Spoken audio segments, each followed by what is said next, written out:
여기에 북한 미녀의 충격적인 인터뷰가 화제입니다. 북한에서 상상도 못한 방법으로 탈북했다고 밝힌 이 여성은 본인의 충격적인 북한 생활과 경악할 만한 한국에서의 사생활을 밝히면서 전 세계인들의 이목을 끌고 있는데요. 도대체 어떤 일을 겪었는지 지금부터 자세히 알아보도록 하겠습니다. 안녕하세요. 저는 5년의 탈북 과정 끝에 남한에서 작가로 활동하는 김민주라고 합니다. 북한에 있을 때 평양에 살았는데요. 다들 평양에 살았다고 하면 그래도 부유한 집안의 자식이었구나, 딱히 먹고 살 걱정 없이 편하게 살았겠다고 생각하더라고요. 하지만 전혀 그렇지 않았어요. 고위 간부 집안이 아니라면 평양에 거주해도 생활고에 시달리는 건 매한가지였습니다. 일반 주민들의 삶은 다 똑같았다는 거죠. 거기엔 우리 집도 포함이었고요. 영양실조는 기본 옵션 정도로 달고 살아야 하는 감기 같은 거였습니다. 가끔 쌀 한 톨도 없을 때면 길가에 있는 풀을 뜯어 먹을 때도 있었거든요. 그러다 인생이 180도 달라진 시기가 찾아온 거예요. 너 이 돈 어디서 났니? 설마 훔친 거니? 제겐 친오빠가 한 명 있는데 오빠가 부모님께 돈 뭉치를 건넨 날이었습니다. 당연히 부모님은 오빠를 의심했어요. 오빠는 머뭇거리다가 본인이 직접 번 돈이라고 했지만 부모님은 믿어주지 않았습니다. 억울해하며 집을 뛰쳐나간 오빠를 불렀지만 뒤도 돌아보지 않더군요. 저는 오빠가 훔쳤다고 생각하지 않았거든요. 오빤 그럴 사람이 아니었으니까요. 그날 밤 오빠가 쉬이 잠들지 못하더니 집 밖으로 나가기에 따라가 보았습니다. 대체 무슨 일을 하길래 저렇게 큰 돈을 버는지, 혹시 나쁜 일은 아닌 건지 걱정됐거든요. 오빠는 한참 어두운 길을 따라 걷더니 주위를 살피고 풀숲을 헤쳐 들어가더군요. 장기라도 팔아서 돈을 가져오는 걸까? 조마조마했습니다. 잠시 후 풀숲에서 나온 오빠 손에 무언가 들려 있었는데요. 낮에 봤던 돈뭉치였어요. 돈을 확인하는 오빠에게 달려가 뭐냐고 묻자 오빠가 깜짝 놀라더니 한숨을 푹 쉬더라고요. 브로커로 일해. 브로커라니 위험한 일이잖아요. 남한에 있는 탈북자들이 브로커에게 돈을 보내면 북한에 있는 가족에게 가져다주는 일을 한다는 겁니다. 미쳤어? 보이부에 걸리면 오빠 목숨이 위험하다고. 당장 그만둬. 집에 얘기하기 전에. 오빠를 위해 한 말이었는데 오빠는 되레 제게 화를 내더군요. 당장 우리 식구가 죽게 생겼는데 어떻게 관둬. 남한에 있는 사람도 식구들 살리려고 돈 보내잖아. 내가 아니면 누가 살려. 우리 식구. 오빠 말에 더는 반박할 수 없었어요. 맞는 말이었으니까요. 오빠가 이렇게 돈을 벌지 않으면 우리 식구는 당장 죽어도 이상하지 않을 상태였습니다. 오빠는 부모님께 하는 일을 비밀로 하고 싶다고 했고 저도 알릴 생각은 없었어요. 부모님이 알면 오빠는 집 밖으로 한 발짝도 나가지 못할 테니까요. 하지만 돈을 많이 번다고 해서 마구잡이로 쓸 수 있는 건 아니었습니다. 가난했던 집에서 갑자기 흰쌀밥에 고기 반찬을 먹으면 주위에서 의심받거든요. 만일 신고라도 들어간다면 보이부에서 검사하러 오기 때문에 자중해야 했죠. 어쩌다 가끔 돼지고기를 먹으려면 집에서 멀리 떨어진 산속에 들어갔습니다. 장작 불을 피워 부모님과 한 끼를 해결했어요. 부모님도 고기 반찬이 생기니까 오빠가 가져오는 돈의 출처를 더 묻지 않았습니다. 저는 오래 배우는 학교에 다녔는데요. 하루는 중앙당 간부들이 왔더라고요. 반을 돌아다니다가 우리 반에 온 지도원들은 딱 2명을 지목했습니다. 그 2명엔 저도 포함이었죠. 그 사람들이 보기에 예뻤나 봐요. 그때는 그게 뭔지 몰랐어요. 중앙당 간부들이 학교에 오는 이유는 오과 후보를 뽑기 위함이었습니다. 엄마에게 이게 뭐냐고 했더니 장군님 집에서 일하는 거라고 하더라고요. 정말 영광스럽더군요. 오과에 뽑히면 하게 되는 일은 다양합니다. 장군님 집 마당 잔디를 깎는 사람, 장군님의 건강 상태를 확인하는 간호사, 화장실 청소하는 청소부, 그리고 차를 접대하는 접대부도 모두 오과에 속한다고 보시면 돼요. 하지만 오디션에 통과했다고 모두 오과에 들어갈 수 있는 건 아니었어요. 기준이 매우 까다롭거든요. 함경북도, 함경남도 중 그 도에서 한 명이 선발되면 3년에서 4년 정도 후에야 다음 오디션을 볼 수 있었습니다. 오과에서 여자 1명 보내기가 하늘의 별 따기보다 어렵기로 유명했죠. 물론 이상한 소문도 있었어요. 오과에 들어가면 겉만 화려한 삶을 산다고 보이는 게 전부가 아니라는 소문이었습니다. 부모님은 제가 오과에 들어간 사실만으로 지방 경사라고 기뻐했습니다. 저도 조금은 설레었는데 오빠는 다짜고짜 화를 내더라고요. 거기가 어떤 곳인 줄 알고 간다는 거야. 미쳤어? 다 죽고 싶어서 환장했냐고. 서운한 마음을 어쩔 수 없었습니다. 부모님은 이런 오빠를 좋아하지 않았어요. 돈을 많이 벌어줘도 돈을 좋아했지 오빠에게 마음을 주진 않더라고요. 그러다 중앙단에서 저를 데리러 내려온 날 오빠가 가시눈을 하고 절 붙잡았는데요. 오과에 어울리지 않는 사람을 왜 뽑아갑니까? 더 잘난 여자가 많을 텐데요. 날카로운 오빠 말에 부모님도 저도 당황했어요. 중앙단 사람들은 오빠를 훑어보더니 장군님 모시는 일인데 이딴 식으로 행동하실 겁니까? 거역하면 바로 체포하겠습니다. 라며 겁을 주었습니다. 부모님은 오빠의 돌발 행동에 놀라면서 저와 오빠 사이를 떼어놓았어요. 남매 사이가 좋아서 아쉬워서 한 말이니 너무 신경 쓰지 말라면서요. 다행히 아무도 다치지 않고 넘어갈 수 있었습니다. 최종 합격이라서 데리러 온 줄 알았는데 그게 아니더라고요. 우선 남산 산부인과로 가야 한다고 했어요. 다른 남성과 그것을 한 적이 있었는지, 몸에 큰 상처나 흉터가 있는지 검사받아야 한다고 했습니다. 무려 8단계 신체 검사를 받아야 했죠. 신체 검사 받는 동안 옷을 속옷까지 전부 탈의해야 했는데요. 이를 구경하러 나온 간부들도 있더군요. 검사 받는 모습을 보고 외모 품평하며 키득대기도 했습니다. 솔직히 수치스러웠어요. 다들 저와 같은 생각이었는지 얼굴이 빨갛게 달아올라 있었지만 그 누구도 입 밖으로 꺼낼 수 없었습니다. 그랬다가는 어떤 무서운 처벌을 받을지 모르니까요. 하지만 저는 최종 탈락했어요. 오가는 키가 165cm가 넘어야 통과라는데 제 키는 163.9cm였거든요. 부모님이 실망할 생각에 발걸음이 떨어지지 않았습니다. 집에 들어가자 역시나 부모님은 좌절했고 오빠는 오히려 잘 됐다고 했죠. 다시는 그곳에 얼씬도 하지 말라고 신신당부하면서요. 그런데 일주일이 지나고 다시 오과에서 우리 집을 찾아온 겁니다. 제가 오과에 최종 합격했다길래 무언가 잘못 알고 온 줄 알았어요. 오빠도 어리둥절해하면서 중앙단 사람들을 막아섰죠. 그때 부모님이 눈물을 흘리며 나와서 그들에게 감사하다고 인사하는 게 아니겠어요? 저는 그대로 중앙단 사람들에게 끌려갔고 오빠는 절 쫓아오다가 부모님에게 붙잡혀 있었습니다. 아직 부서가 제대로 정해지지 않아서 소위 말하는 유치장에 갇혀 있었는데요. 어떻게 거기까지 왔는지 오빠가 저를 빼내주려고 왔더라고요. 부모님이 고위 간부 한 명에게 오빠가 벌어준 돈을 주고 절 합격하게 했다는 말을 전해 들었습니다. 충격이었죠. 그때 오빠 뒤에서 군인이 나타났고 오빠는 처참하게 폭행당했어요. 그대로 밖으로 끌려나갔고 나가면서 오빠는 여기서 빼내줄 테니 어떻게든 끝까지 살아만 있어.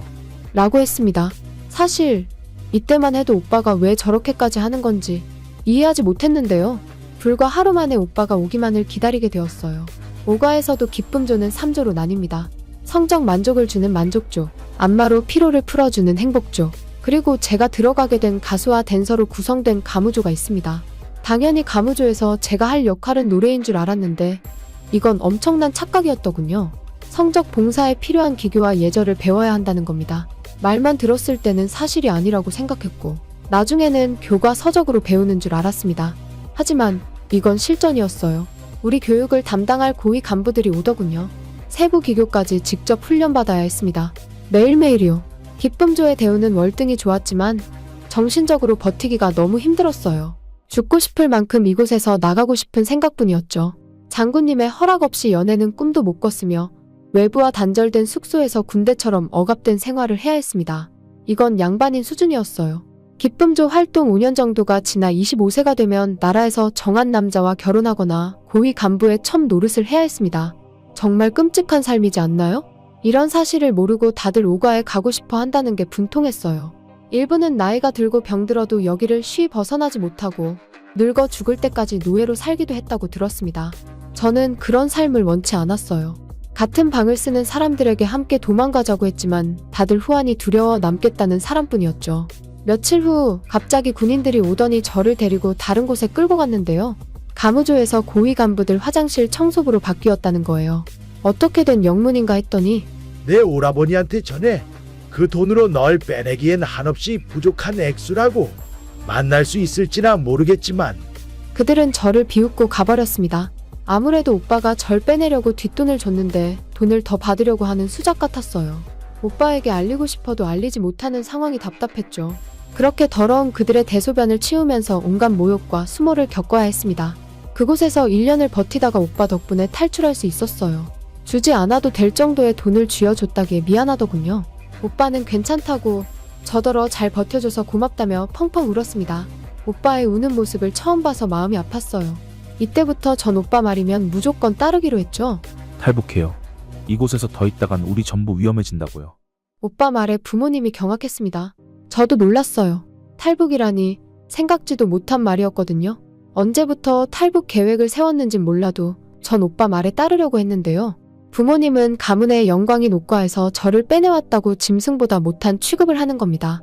당연히 탈북하자는 오빠 말에 반대하면서 반역자라고 보위부에 넘기겠다고도 했어요. 집안의 수치라는 상스러운 말까지 서슴지 않는 부모님을 보고 안타까웠습니다. 제가 설득하려 해도 이미 눈과 귀를 닫은 상태라 힘들었죠. 오빠는 언제 어떻게 저들이 집에 쳐들어와 우리를 죽일지 모른다며 부모님을 억지로 데리고 나가려고 했는데요. 엄마가 비녀를 모게 되면서 집 밖으로 나가는 순간 죽어버리겠다더라고요. 결국 오빠는 혼자 탈북하겠다고 자리를 박차고 나가버렸고 저는 부모님과 오빠 사이에서 갈등하다가 오빠를 선택했습니다. 오가에서 그런 수모를 겪었는데도 제 말은 들어주지 않고 다시 돌아가길 바랐으니까요. 그날 새벽 저는 오빠와 중국 국경선을 넘기 위해 두만강 쪽으로 갔습니다. 밤에는 날이 추워서 강을 건너다가 동사하거나 익사하는 건 아닐지 걱정이 이만저만 아니었는데요. 오빠는 너무도 태연하더라고요. 그런데 그때 갑자기 우리 앞을 막아선 사람이 있었습니다. 바로 북한 군인이었어요. 너무 당황스럽고 혼란스러웠습니다. 설마 엄마가 저를 다시 오가에 팔아넘기려고 배신했다는 생각까지 들었습니다. 북한 군인은 저를 힐끔대며 쳐다보더군요. 오빠가 그에게 무언가를 건넸는데요. 잘 좀 부탁합니다. 바로 돈이었어요. 이건 무슨 상황인지 파악하기 힘들었습니다. 저러면 바로 보위부에 끌려갈 텐데 오빠가 미친 줄 알았어요. 하지만 예상 밖에도 오빠 말에 우리를 곱게 보내주는 겁니다. 그대로 걸어가면서 오빠에게 묻자 사실 처음부터 강을 건널 생각이 없었어.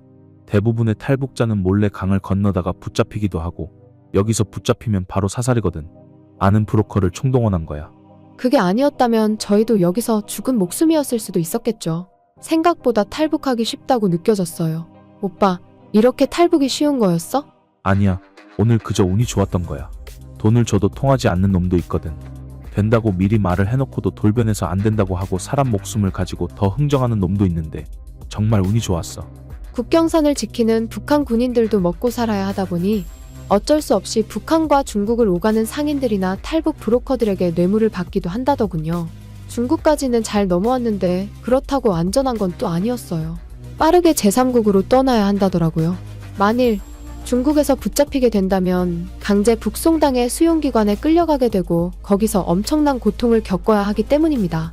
붙잡혀서 북한으로 돌아간 탈북자들은 1차 수용기관으로 보내진다고 해요. 1차 수용기관에서는 소지품 검사, 위생검사, 알몸 수색 등을 진행하는데요. 여성 탈북자들의 옷을 전부 벗겨 앉았다 일어서기를 반복시키고 알몸을 수색한다더라고요. 심지어 돈을 몸속에 숨겼는지 확인하려고 자궁 검사까지 한다는 겁니다. 이 알몸 수색은 담당하는 곳이 바뀔 때마다 여러 차례 이뤄진다고 들었어요. 왜 이렇게까지 하냐면 북한에서 탈북 행위는 비법 국형 출입죄와 조국 반역죄로 구분해서 처벌할 만큼 큰 죄로 분류되기 때문입니다. 북한이 보기에 탈북자의 죄가 무겁다면 5년 이하의 노동교화형에 처할 수도 있습니다. 노동 단령형과 노동 교화형이 있는데요. 노동 교화형은 범죄자를 교화소에 넣어 노동시키는 법으로 남한의 징역형과 비슷하다고 볼 수 있겠네요. 북한식 무기징역인 건데 심할 경우에는 사형 및 재산몰수형의 처벌까지 받을 수 있어요. 물론 이 또한 뇌물을 주고 가벼운 형벌을 받을 수 있지만 뇌물 액수가 점점 커지고 있어서 일반적으로는 주기 어려운 상황이 된 겁니다. 특히나 김정은 정권 이후 탈북자에 대한 처벌이 강화되어 노동교화형에 처하는 사람이 많아졌거든요. 그렇다 보니 무사히 북한에서 빠져나왔다고 해도 안일하게 있을 수 없는 겁니다. 오빠 말로는 북한 비밀경찰인 국가보위성이 탈북자 가족이나 가까운 사람을 사칭하여 국제 전화로 전화를 걸어서 유인하기도 한다는데요. 이때 탈북자와 이들만 알만한 은밀한 비밀을 털어놓으면서 혼란스럽게 하니 넘어가는 사람은 넘어가게 되는 거죠. 그래서 다시 북한에 돌아간다고 합니다. 가족들을 버리고 왔다는 죄책감 때문에 돌아간다고 하더라고요. 보이스 피싱 사기당하는 피해자와 다름없는 셈이죠. 그리고 자발적으로 돌아간다고 해도 이중간첩에 의심을 받기 때문에 일상생활이 힘들 만큼 감시가 심해진다고 하더라고요. 그 얘가 바로 탈북자 임지연입니다. 그녀는 남한 방송에 고정 출연하면서 북한 실태를 세상에 알리곤 했는데요. 남한에서 갑자기 사라진 그녀는 북한 당국이 올린 선전 영상 속 인터뷰 주인공으로 나타나 화제가 되었죠. 영상 속 그녀는 남조선을 비판하고 당에 충성을 호소했습니다. 그녀는 제2북 배경과 관련 남조선 사회에서 정말 허무함과 환멸을 느꼈다. 북한 사람이라고 하면 동물원에 원숭이 보듯이 신기하게 본다. 20대, 30대 젊은 탈북자 여성들이 대체로 음지 생활 쪽으로 흘러들어간다. 저도 몰려서 그런 길로 들어갔던 사람이다라고 언급했습니다. 과거 음란 방송에 출연했다는 일각의 추측에 대해서는 지인이 나오는 성인 방송에서 장난삼아 춤을 춘 것이라고 밝혔죠. 그녀는 또 자신이 출연했던 종편 프로그램에 대해 모략 방송, 거짓말 방송이고 교활한 방송이라는 등의 표현을 쓰며 돈의 꼬임에 넘어간 탈북자들을 유도해서 조국의 죄를 짓게 만든다고 비난했습니다. 임 씨는 중국에서 압록강을 헤엄쳐 북한에 들어왔다고 설명하며 강에서 나왔을 때 북한 관계자들의 부축을 받았고 식사 대접을 받았다고 주장했습니다. 그러면서 임 씨는 북한 측이 죄를 묻는 것도 없이 수고했다, 고생했다고 하면서 생각지도 못했던 사랑과 배려를 베풀어줬다며 몸이 아파 병 치료를 하고 집에 갔다. 북한에 돌아온 뒤 고문은 받지 않았다고 덧붙였습니다. 또한 남한 방송에서 제작진은 본인들이 유리한 방향으로 얘기하도록 강요했다. 햇빛만큼 강렬한 조명 아래서 8시간 촬영하게 했다고 했습니다. 하지만 그 기자 회견 이후 그녀의 안위를 아무도 보장할 수 없죠. 아마보이브는 그녀에게 말만 잘하면 가족 품으로 돌려보내주겠다고 구슬렸을 겁니다. 보이스피싱을 그녀가 당했던 거죠. 오빠는 중국에서도 브로커를 만나기로 했다며 접선 장소로 이동했어요. 그때 갑자기 앞에서 켜지는 헤드라이트에 당황했습니다. 오빠도 누군지 신원 확인이 되지 않는 차가 등장하자 긴장해 보였어요. 설마 들킨 건가? 여기서 죽는 건가? 불안에 떨고 있을 때 누군가가 차에서 내리더군요. 난생 처음 듣는 언어에 벌벌 떨고 있었는데 오빠가 능숙하게 그 사람과 같은 언어로 대답하는 겁니다. 깜짝 놀랐어요. 알고 보니 둘만의 암구호였다더라고요. 오빠는 브로커 활동하면서 중국어 공부도 틈틈이 했다고 했습니다. 이런 오빠가 있어서 얼마나 든든했는지요. 우린 중국인 브로커의 차를 타고 조선소 마을로 갔어요. 내일 해지면 바로 떠나는 게 좋다고 하네. 홍콩까지는 데려다 줄 수 있지만 그 이후론 조금 어렵대. 오빠는 대화 중에 어떤 대화를 하는지 저에게 친절하게 설명도 해주었습니다. 둘이 심각한 대화를 하는데 배고픔을 참지 못한 제 배에서 천둥치는 소리가 나더군요. 민망함에 고개도 못 들고 있었는데 중국인 브로커가 음식점에 가서 저와 오빠에게 줄 음식을 사들고 왔더라고요. 여기서 삼겹살이라는 고기 부위를 처음 맛보고는 걸신 들린 사람처럼 밥을 3그릇이나 해치웠습니다. 북한에서는 돼지도 영양실조라서 살코기밖에 없는데 중국 돼지고기는 비계와 살코기 비율이 반반일 정도로 맛있었거든요. 그리고 이런 고기를 손쉽게 구할 수 있다는 말에 충격이었죠. 오빠 말이 전부 사실이었습니다. 북한 밖으로만 나가도 세상이 얼마나 넓고 화려하고 풍부한지 중국만 건너와도 알 수 있었어요.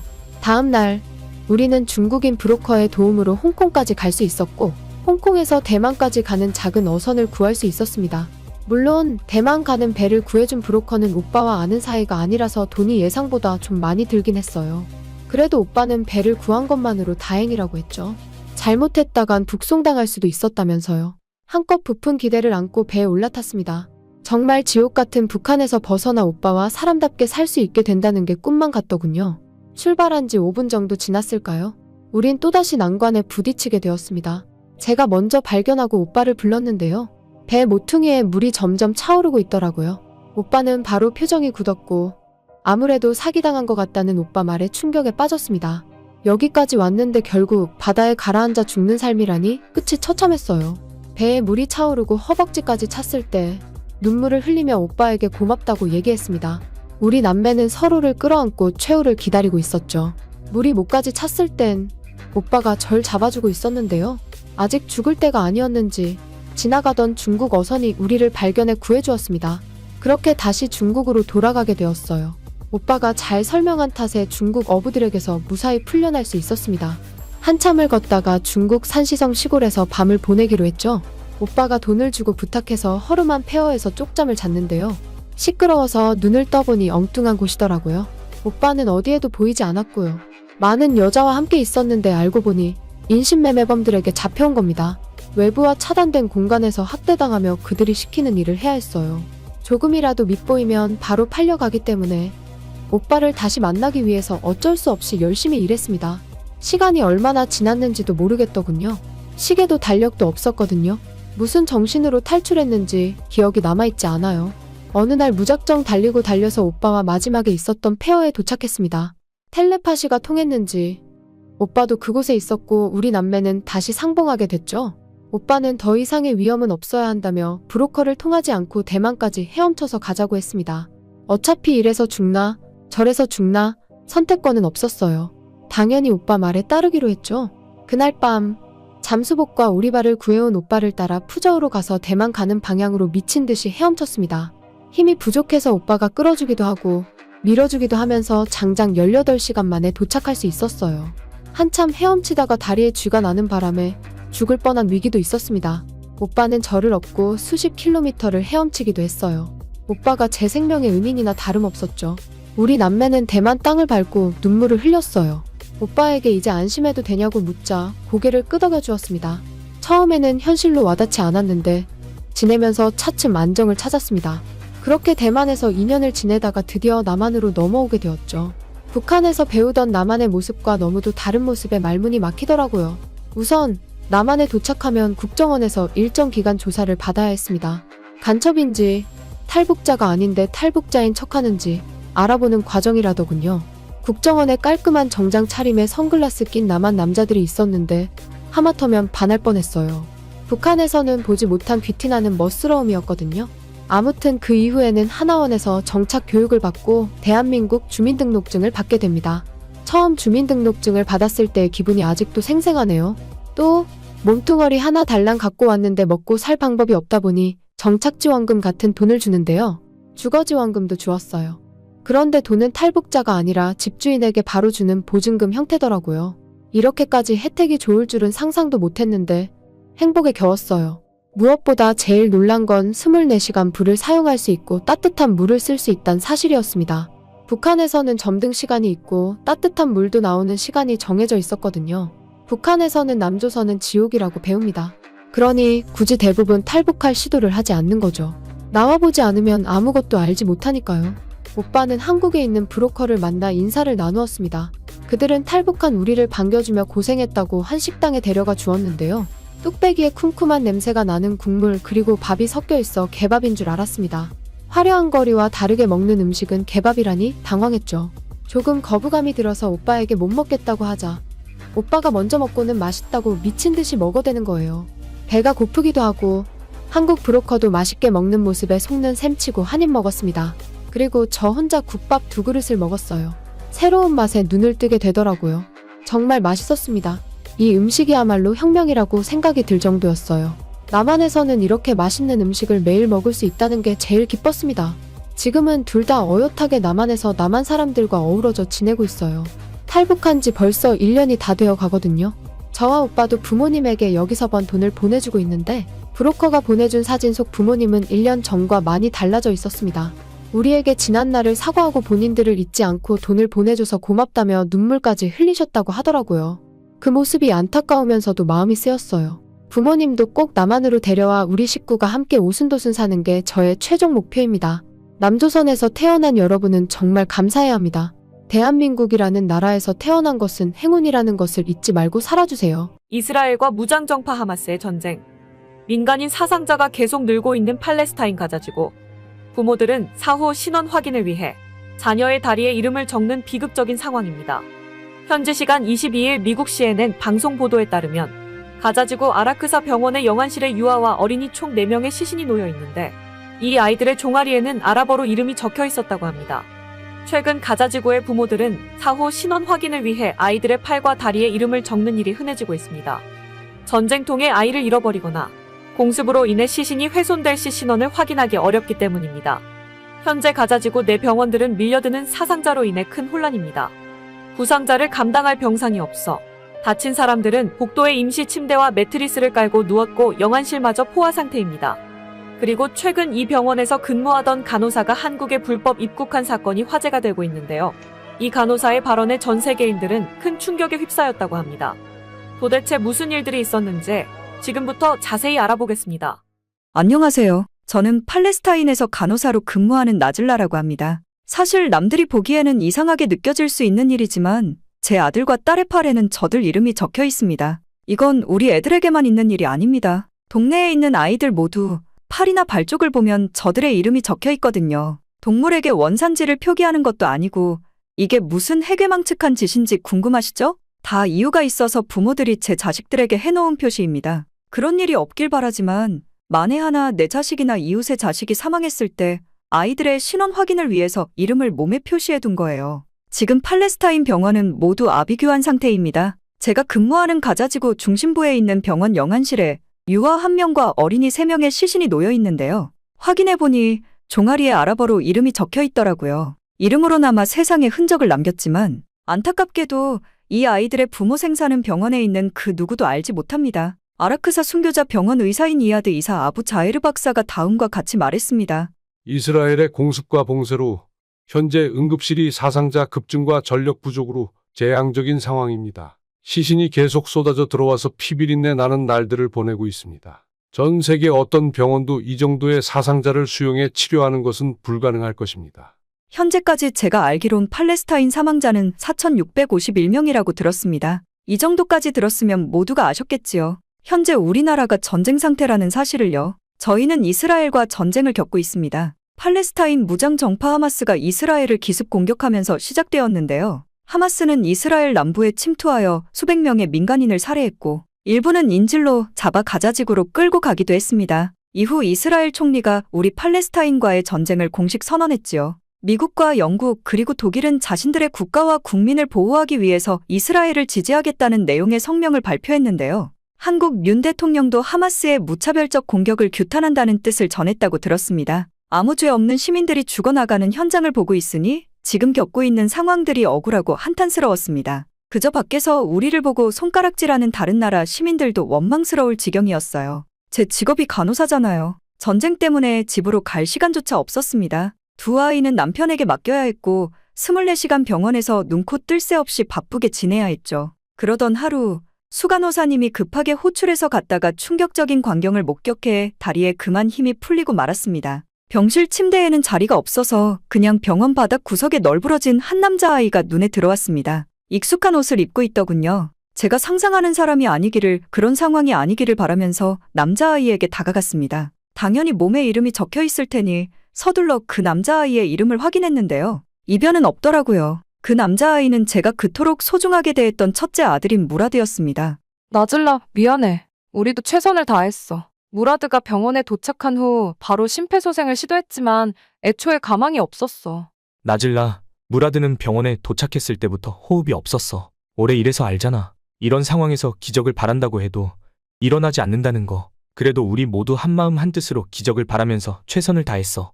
이미 땀범벅이 된 의료진들의 말에도 믿고 싶지 않은 현실이었습니다. 이미 숨을 거두었다는 아들 위로 올라가 20분을 더 붙잡고 심폐소생과 인공호흡을 시도했습니다. 주위에 있던 의료진들이 저를 말렸어요. 그러다 시신이 훼손될 뿐이라고, 이럴수록 저만 더 힘들어진다면서요. 네 자식 죽은 건 슬픈 거 알겠는데 네 자식만 죽은 거 아닌 거 알잖아. 우리 아들도 죽었어. 지금 상황에 이렇게 의료진 한 사람이라도 소중한 때에 엄한 곳에 체력 낭비하지 마.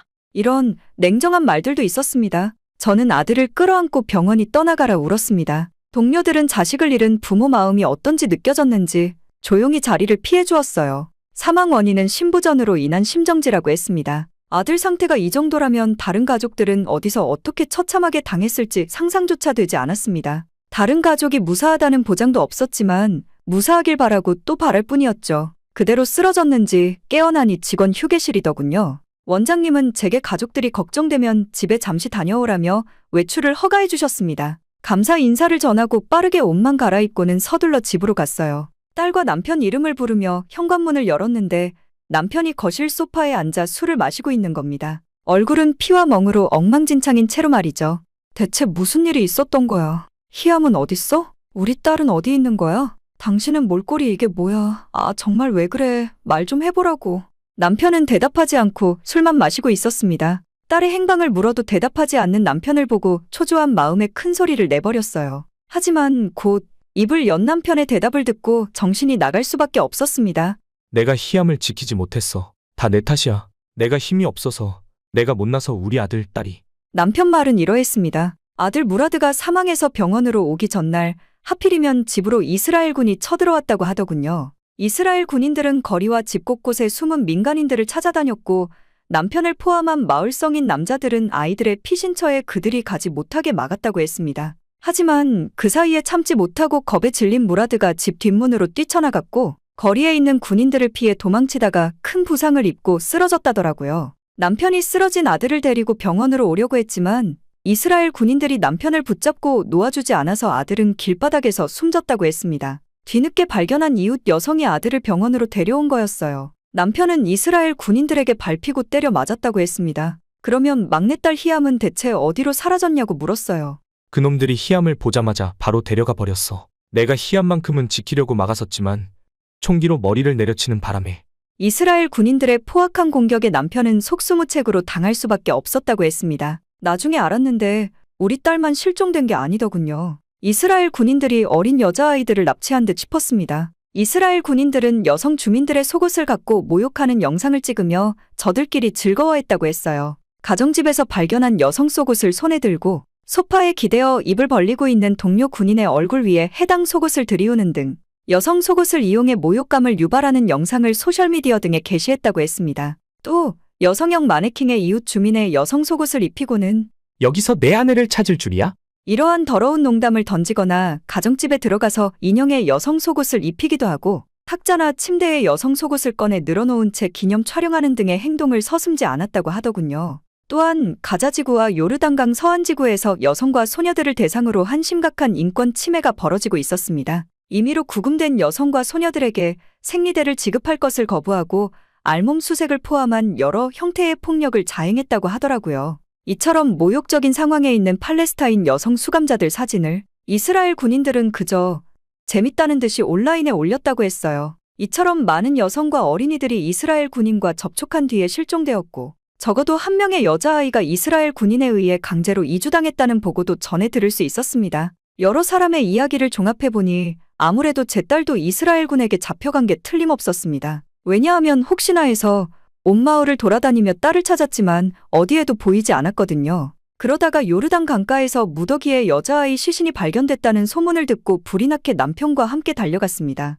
저와 남편은 사람들 무리를 파헤치고 시신 가까이 가면서 눈물을 멈출 수 없었어요. 시신은 완전히 나체이거나 허리 밑으로 옷이 벗겨져 있었습니다. 또 손이 묶여 있기도 했습니다. 이게 사람이 할 짓이 맞는 건지 너무 충격적이었습니다. 심지어 그들 사이로 제 딸인 희암도 있었습니다. 아직 세상의 아름다움도 제대로 보지 못했는데 어찌 이런 끔찍한 일이. 전쟁이란 이유로 모든 게 무너져 내렸습니다. 딸의 웃음, 눈빛, 따스한 손길까지도 이 세상에서 사라져버렸어요. 이제 어떻게 살아야 할지 모르겠더군요. 부디 평화롭게 잠들어라. 엄마가 너를 영원히 사랑해. 이스라엘과의 전쟁 때문에 귀한 제 자식이 둘이나 이른 나이에 쓰디쓴 죽음을 맛봐야 했어요. 아들, 딸은 평소에 군인을 존경하는 마음을 가진 착하디 착한 아이들이었는데 어쩌다가 이렇게 된 건지 정말 가슴이 미어졌습니다. 짐승보다 못한 이스라엘을 지지하는 국가들도 모두 같은 수준이라고 생각했죠. 선진국이면 뭐합니까? 실상도 모르고 그저 우리가 먼저 침략했다고 이스라엘을 추종하기 바쁜 나라들인데요. 하루하루 피가 마르는 기분이었습니다. 직접 겪지 않으면 아무도 공감 못할 겁니다. 그러던 중 이스라엘에서 의료진이 부족하다고 팔레스타인 의사와 간호사를 이스라엘로 강제 이주한다는 소식을 전해 들었습니다. 이주 명단을 보는데 제 이름이 있더라고요. 깜짝 놀라서 하나밖에 없는 가족인 남편을 두고 갈 수 없다고 했지만 제 의사가 존중될 리 없었습니다. 혼자 지내는 동료들에게 부탁해도 이스라엘은 가고 싶지 않다는 거절뿐이었어요. 남편에게 말했을 땐 자신도 많이 속상했을 텐데 저를 먼저 걱정해 주더군요. 가서 괜히 눈에 띄지 말고 조심히 돌아오라는 말만 하면서요. 이스라엘에서 보내온 헬기를 타고 넘어가 이때부터는 우리나라를 처참하게 만든 이스라엘 군인 환자들을 치료해야 했어요. 처음에는 한 달만 있으면 된다고 하더니 시간이 갈수록 미뤄지는 일정의 분노가 끌어올랐습니다. 그렇게 3개월이라는 시간이 훌쩍 지났어요. 남편의 생사도 모른 채 이렇게 살다가는 저까지 죽을 수도 있겠다는 생각에 탈출을 시도하기로 했습니다. 여기저기 몰래 알아보면서 밀항을 시도했죠. 유럽연합 회원국인 섬나라 키프로스 섬까지 거리가 짧아 불법 이민선이 다닌다는 소식을 전해 들었습니다. 저의 고향인 팔레스타인에서도 불법 이민을 나가는 사람이 있다는 소식을 접할 수도 있었어요. 남편도 그 사실을 알고 불법 이민했으면 좋겠다는 생각이었지만 동료가 말했듯이 우리에겐 기적이라고는 없는 현실이잖아요. 브로커를 만나서 제 전 재산인 금반지를 건넸습니다. 부모님께서 가문 대대로 물려온 반지인데 여기서 이렇게 쓸 줄은 몰랐네요. 브로커는 반지를 이리저리 살펴보더니 제 목에 걸린 목걸이도 내놓으라고 했습니다. 진주 목걸이였는데 그리 비싼 액세서리는 아니었거든요. 그래도 반지만으로는 배편을 알아봐 줄 수 없다고 해서 목걸이까지 건네주고는 다음날 새벽에 불법 이민선에 탑승할 수 있었습니다. 무사히 도착해서 남편에게 연락하고 싶었는데 연락할 방법이 없었어요. 핸드폰을 가지고 있지도 않았고 마땅히 빌릴 사람도 빌릴 장소도 없었거든요. 당장 내일이면 이 섬을 떠나 그리스로 가야 하는데 여전히 남편 소식은 들을 수도 볼 수도 없었습니다. 그렇게 약속된 시간이 되어서 저 혼자 그리스로 떠나야 했어요. 남편을 다시 만날 기약 없는 기약을 해야 했습니다. 그리스에 가서도 편하게 있지 못했습니다. 이상하게 누군가가 저를 잡으러 쫓아올 듯한 느낌이 들었거든요. 결국 이틀 만에 이탈리아로 넘어갔어요. 그렇게 유럽 국가를 여기저기 떠돌았지만 마음속 불안은 사라지지 않았습니다. 이스라엘과 최대한 멀리 떠나야겠다는 생각이 들었어요. 하지만 좀처럼 떠오르는 나라가 없었는데요. 지금 웬만하면 이스라엘을 지지하는 국가가 많아서 어딜 가도 제 신분이 들킬 것 같더라고요. 이탈리아에서 노숙 생활하며 돈을 벌고 있었지만 다른 곳으로 떠나기엔 턱없이 부족한 돈이었습니다. 잠도 제대로 잘 수 없었어요. 한 번은 아무 생각 없이 피곤함에 자고 일어났다가 모았던 푼돈마저 전부 털린 적이 있었거든요.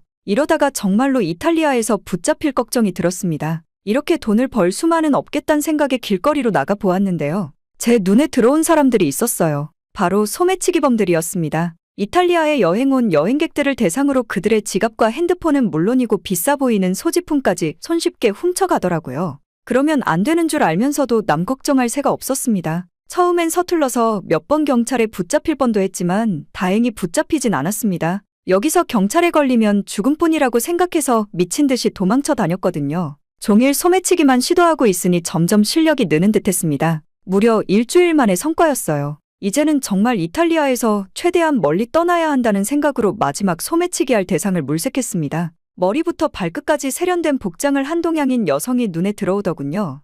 혼자 풍경 사진을 찍느라 정신 팔린 그녀에게 다가가 가방 지퍼를 열어 지갑을 꺼내려던 참이었습니다. 순간 그녀가 제 손을 붙잡았고 깜짝 놀라 그녀의 지갑을 바닥에 떨어뜨리고 말았어요. 도망치려고 했지만 무슨 힘이 그렇게 센 건지 그녀를 뿌리치지 못하고 버둥대고 있었습니다. 그녀는 바로 경찰에 신고하려는 듯 보였는데요. 죄송합니다. 한 번만 살려주세요. 제 아이가 둘이나 죽었어요. 남편을 찾으려면 돈이 필요해서 그랬어요.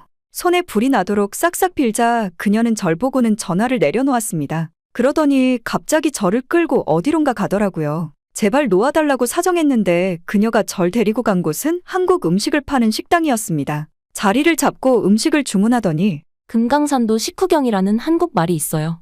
밥부터 먹고 얘기하죠. 라고 번역 어플로 저에게 말을 하더군요. 이 상황에 밥이라니 어처구니가 없었습니다. 혹시 밥 주문해놓고 경찰을 부르는 건 아닐까 의심도 했는데 정말로 밥만 먹더라고요. 저도 오랜만에 먹는 밥이긴 한데 한국 음식은 먹어본 적이 없어서 수저를 안 들고 있었는데요. 앞에 앉은 여자는 제가 먹든 말든 신경도 안 쓰고 저 혼자 쭈뼛거리고 있었어요. 그러자 그녀는 제 밥그릇에 고기 한 점을 올려주었습니다. 먹어보라는 제스처와 함께요. 배가 너무 고파서 더는 거절하기 힘들었습니다. 흰 쌀밥과 고기를 입에 넣자마자 미친 듯이 밥을 흡입하기 시작했어요. 뚝배기에 담긴 불고기와 김치찌개를 깔끔하게 비워냈습니다. 한국이 이스라엘을 지지한다고 해서 멋모르고 미워하기만 했는데 이때는 그런 생각조차 안 들었어요. 굶주린 사람이 가릴 게 있겠습니까? 다 먹고 나니 돈이 없다는 걸 인지했는데요. 이대로 도망쳐야 하나 싶었지만 그녀가 제게 말을 걸더군요. 남편이 어디에 있냐고요. 그녀를 완전히 믿을 수 없어서 멀리 있다고만 했습니다. 그녀는 두루뭉술한 제 말에 더는 묻지 않고 제 밥값까지 계산해 주었어요. 그러고는 식당에서 나와 저에게 100유로를 건네주는 겁니다. 하나로 약 15만 원 되는 돈이요. 이제 그런 일 그만하시고 밥심으로 제대로 된 일 찾아서 하세요. 남편분 만나야 한다면서요. 제가 벙쪄 있는 동안 그녀는 사람들 틈 속으로 사라지고 말았습니다. 어안이 벙벙했어요. 지갑을 훔치려던 저에게 왜 이런 선행을 베푸는 건지 그녀에 관해 어떤 것도 모르고 보내버린 게 아직도 아쉬움이 남아있습니다. 그녀가 마지막에 한 말 때문에 더는 소매치기를 할 수 없었어요. 남편을 만났을 때 떳떳하게 만나고 싶었거든요. 비록 불법 이민자라서 제대로 된 직업을 구할 순 없었지만 크게 신분을 따지지 않는 구두 닦기나 자동차 세차장 등을 돌며 땀 흘려 돈을 모았습니다. 그렇게 3달이 더 지나고 드디어 다른 나라로 갈 비행기 표값 정도는 모인 듯했어요. 하지만 어디로 갈지 아직 결정하지 못하고 있었는데요. 이스라엘에서 멀리 떨어진 곳이지만 제가 가진 돈으로 갈 수 있는 곳이어야 했습니다. 아메리카로 가기엔 돈이 부족해서 갈 수 없었고 인종차별당하다가 쉽게 걸릴 수 있을 것 같은 위험에 빨리 포기했죠. 그렇게 머리를 조아리다가 갑자기 한국이라는 나라가 떠올랐습니다. 하지만 한국은 이스라엘을 지지하는 나라잖아요.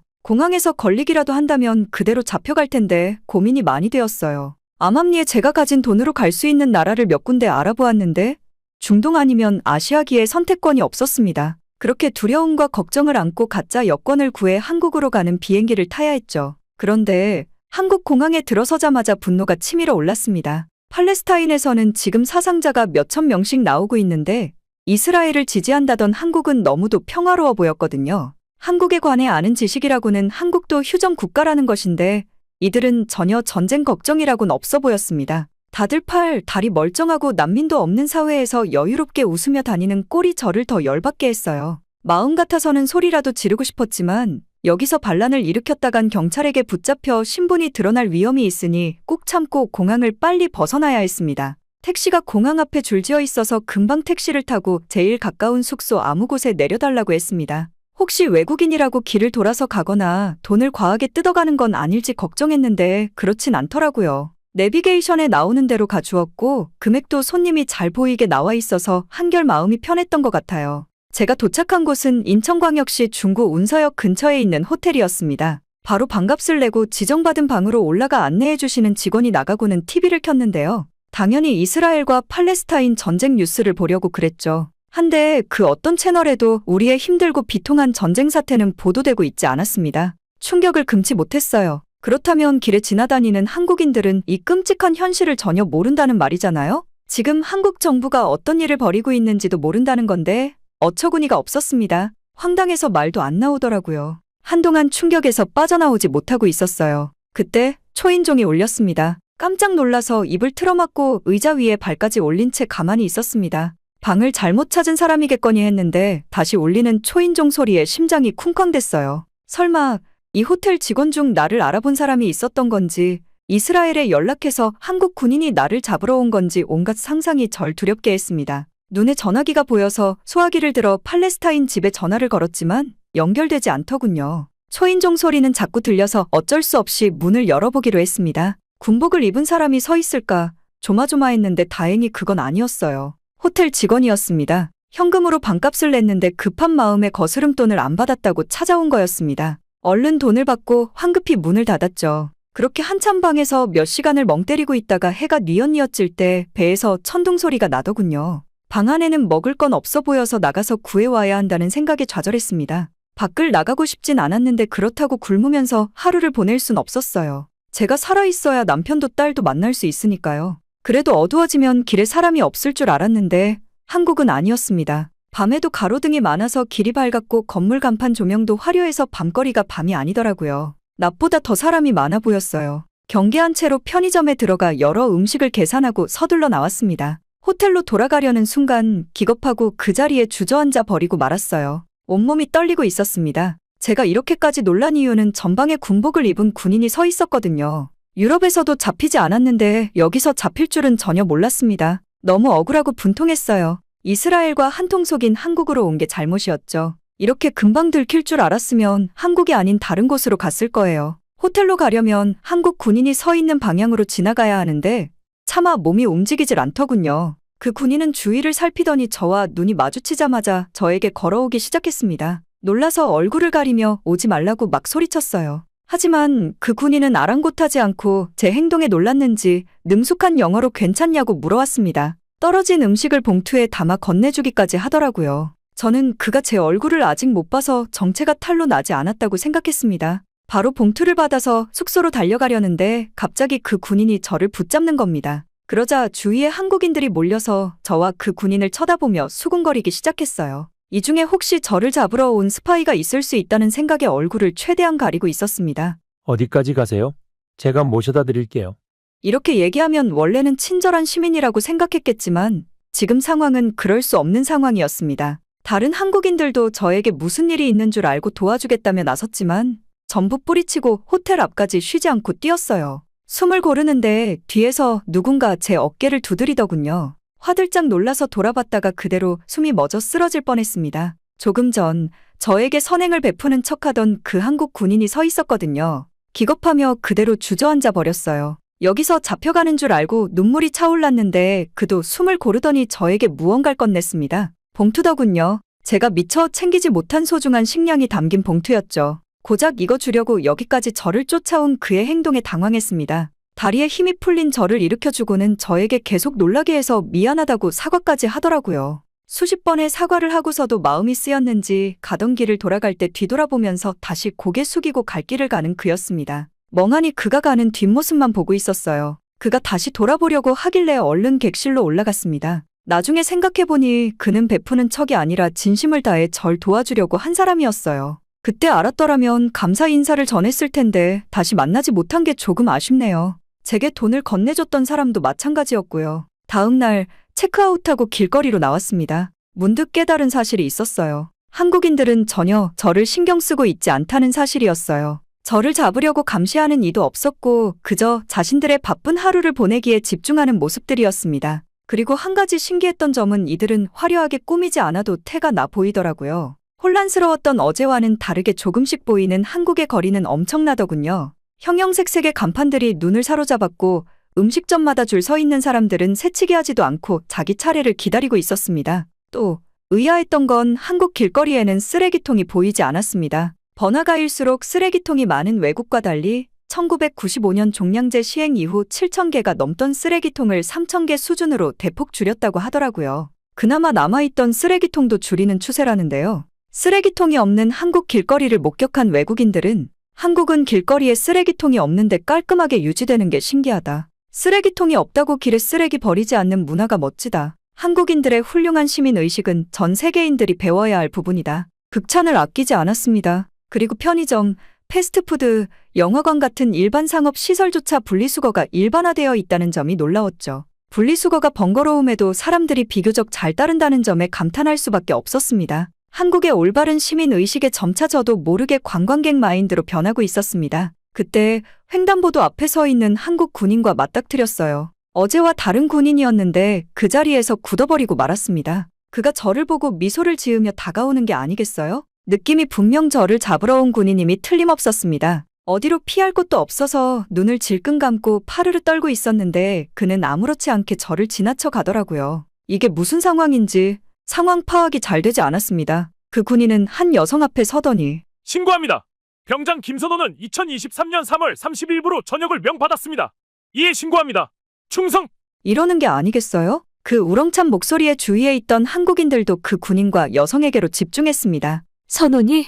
선호야, 내 아들 선호 맞지? 전역 신고를 받은 여성은 눈물을 흘리며 그 군인에게 다가갔는데요. 주위에 있던 사람들과 저도 모두 웅성거리며 놀라기 시작했습니다. 그 여성은 알고 보니 앞이 보이지 않는 시각장애였어요. 두 사람은 모자 사이였습니다. 시각장애 엄마를 둔 군인이 전역하고 만나는 날인 듯 하더군요. 모자의 상봉에 지켜보던 한국인들은 환호와 격려를 보내주었습니다. 응원해주는 목소리도 들리는 것 같았어요. 언어가 달라서 알아듣지는 못해도 마음으로 느껴지더라고요. 지금 이곳에 있는 한국인들 모두가 한마음인께요. 선호야, 군대 친구들이랑 같이 온다고 하더니 친구들은 어디 있니? 엄마가 인사하고 싶어서 그래. 그때 놀라운 광경을 목격했습니다. 한국 군인 또래로 보이는 학생들이 그에게 다가가더니 안녕하세요. 선호 친구예요. 저희도 오늘 전역했어요. 선호가 엄마한테 전역 신고할 건데 같이 와 달라고 해서 왔어요. 분명 군인이 아님이 분명하고 친구로 보이지 않음에도 불구하고 시각장애 엄마를 둔 처음 본 군인을 위해 선뜻 나서서 친구라고 해주는 그들을 보고 입을 다물지 못했어요. 시각장애 엄마의 손까지 잡아주며 그녀의 눈물에 공감하고 위로해주는 모습에 저도 울컥했습니다. 전역 신고한 군인 칭찬도 늘어놓더라고요. 그 모습에 생존하느라 잠깐 잊었던 식구들이 떠올라 참고 있던 눈물이 흘렀습니다. 우리 아들도 10년만 있으면 저렇게 멋진 군인이 되었을 텐데 말이죠. 한국인들은 한민족이라는 단어가 참 잘 어울리는 나라였습니다. 과거에는 한 집에서 아이를 낳으면 온 마을 사람들이 함께 키웠다는 말이 있을 정도로 우리라는 느낌이 강한 나라더라고요. 가족의 정, 국민의 정, 국가의 정을 깨닫게 해준 게 바로 한국이 아닐까 싶네요. 저는 이들을 보고 다짐했습니다. 제 고향으로 돌아가기로요. 다시 밀항을 시도했고 중간에 위험할 뻔한 사고가 있었지만 무사히 팔레스타인에 도착할 수 있었습니다. 살던 동네에 가서 집에 돌아갔는데 텅 빈 집이더라고요. 심장이 철렁 내려앉을 찰나에 남편이 방에서 나와 저를 보고 달려와 안아주길래 서로 눈물이 터졌습니다. 말없이 한참을 껴안고 울었던 것 같아요. 역시나 이스라엘에서는 몰래 도망친 저를 지명수배자로 찍어 찾고 있다는 겁니다. 우리 두 사람은 다시 만난 그날을 아직도 잊지 못하고 있어요. 그렇게 꿈에 그리던 남편과 함께 다시 그 험난한 여정을 돌고 돌아 지금 저희는 한국에서 거주하고 있습니다. 아직 어떻게 살아야 하겠다는 계획은 따로 없지만 지금처럼 남편과 함께 지냈으면 좋겠어요. 한국인들이 제게 보여준 끈끈한 모습 덕분에 제 남편을 다시 만날 수 있었잖아요?